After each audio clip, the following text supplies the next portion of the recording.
Good morning, everybody, and welcome back to the Reef. Today, I wanted to go over our chemistry and the corgi. So, I have all of my chemistry. This is a little fire kindle that I bought purely to run the apex on. Let me just figure out the easiest way we're gonna be able to do this here. Okay. Not quite. That'll work, I guess. Yeah. So today is Saturday, so I tested all of the water parameters.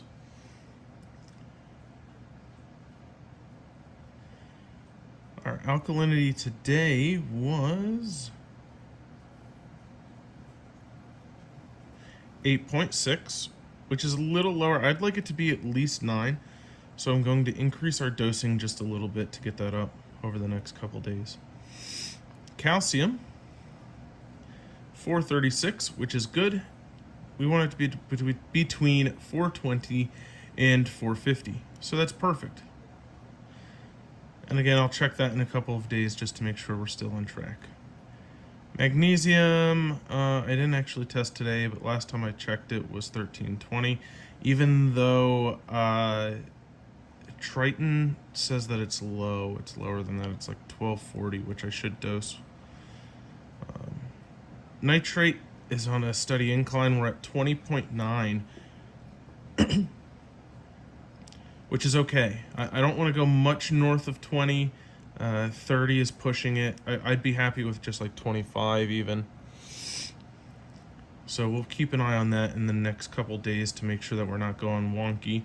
I may even increase our photo period for the refugium, just because we do have more fish in there now. Phosphate, 0.07, which is perfect. That's exactly what I'd like to see.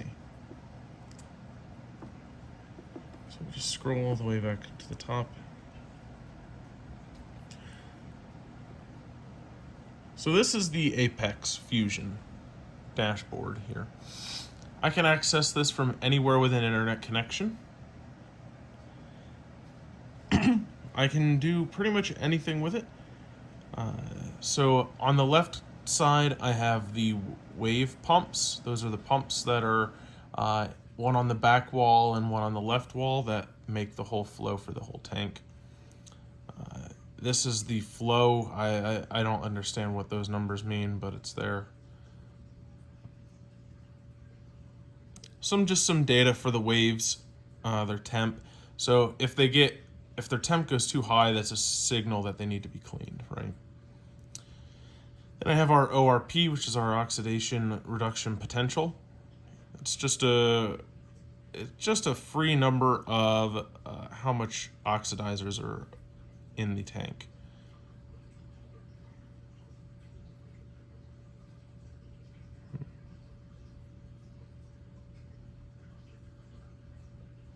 Interesting. So, in theory, if the number were to drop off precipitously, kind of like it did there, that could be one of two things. Either I fed the tank, so there's a lot of more material in there to be oxidized, or something died, right? Now, I don't think anything died, but I did feed around that time, so that's what that is. Our pH is currently 8.2, and our temperature is 78.1. It's on a downward trend, but that's where it flows between. The right-hand side is all of the controls and all the sensors. So the skimmate locker sensor, the RO low sensor switch to top off the water in the tank. So when that's open, that'll trigger the ATK system to turn on the pump and pump water. And then I have a leak detector in with the skimmer.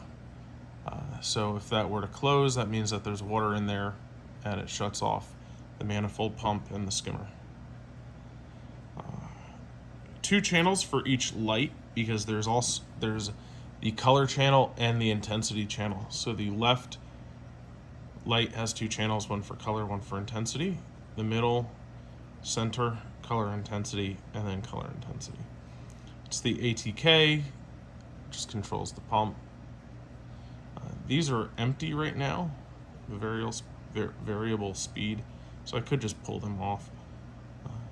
The feeder, so there is an automatic feeder that I can program and have it feed if I'm not going to be home or Rachel's not going to be around to feed them either. The lunar module, which controls the moon lights. The return pump, the skimmer recirculating pump, the backup heater, the manifold pump, the refugium light. This is just where all the power supplies for the lights are plugged into. That's the power for the flow monitoring module power. The main tank heater. That's an extra link. This is a CO2 reactor. That's the solenoid that actually powers whether the air is coming through the CO2 scrubber or fresh. And then that's just our alarms. Down here you can also, so if I were to get like a camera, you could link the camera into there. It's kind of a pain in the butt, but I haven't done it. Feed cycles, so I use feed cycle C, is just turns off the flow pumps, the wave pumps in the tank. Down here you can create a note that'll log it in, and you can log a measurement in here by clicking that button.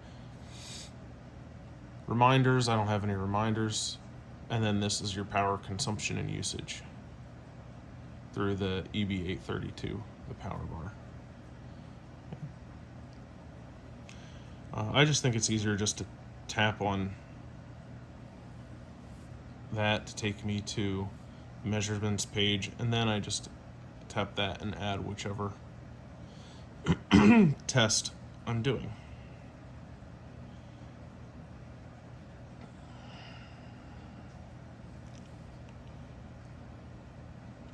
So this is the lifeblood of the system, of the tank. It runs everything. You can also log on to it locally if you're on the same Wi-Fi or internet connection that the tank is on. It's just the browser, and then you have to just log into it. So that's that.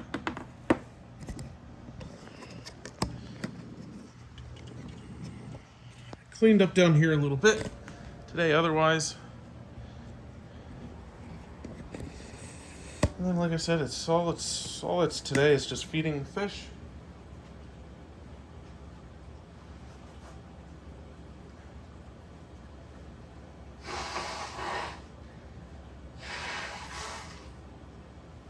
As you can see, they all seem to be getting along a lot better today.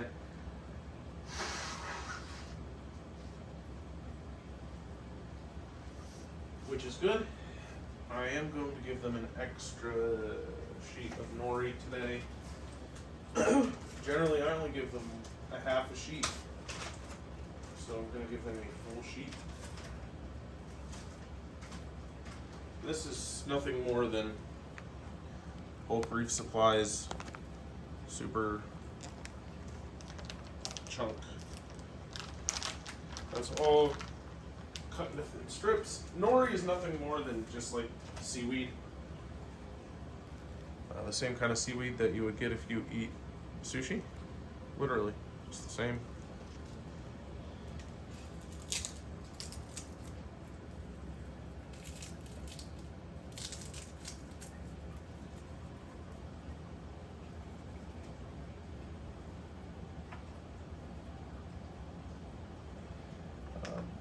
I haven't seen the Midas Blenny today, so we'll keep an eye out on him. He's probably just scared.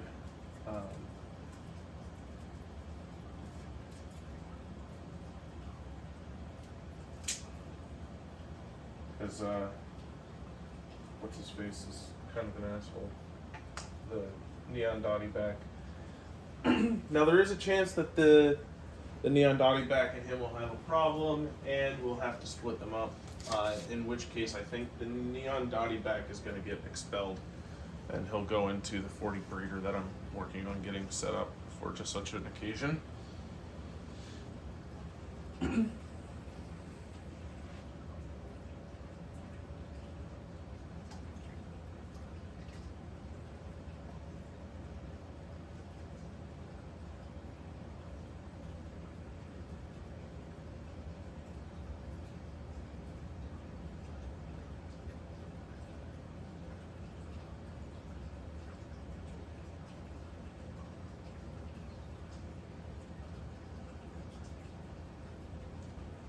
While I'm doing this, I'm just keeping an eye out to see if I can catch a glimpse of him. Maybe, trying to stick his head out to eat, or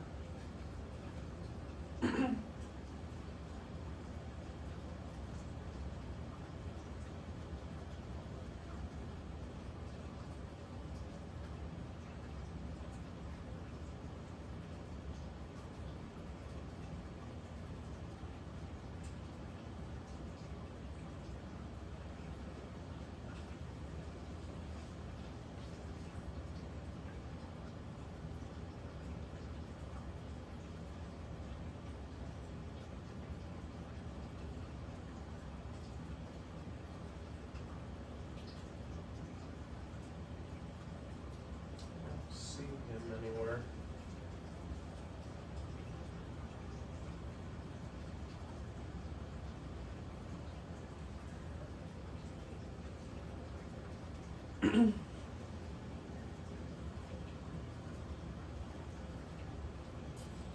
Check this side.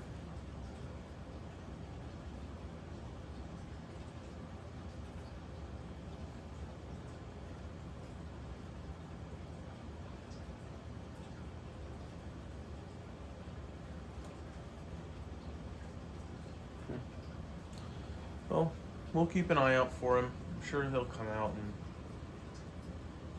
everybody will calm down eventually.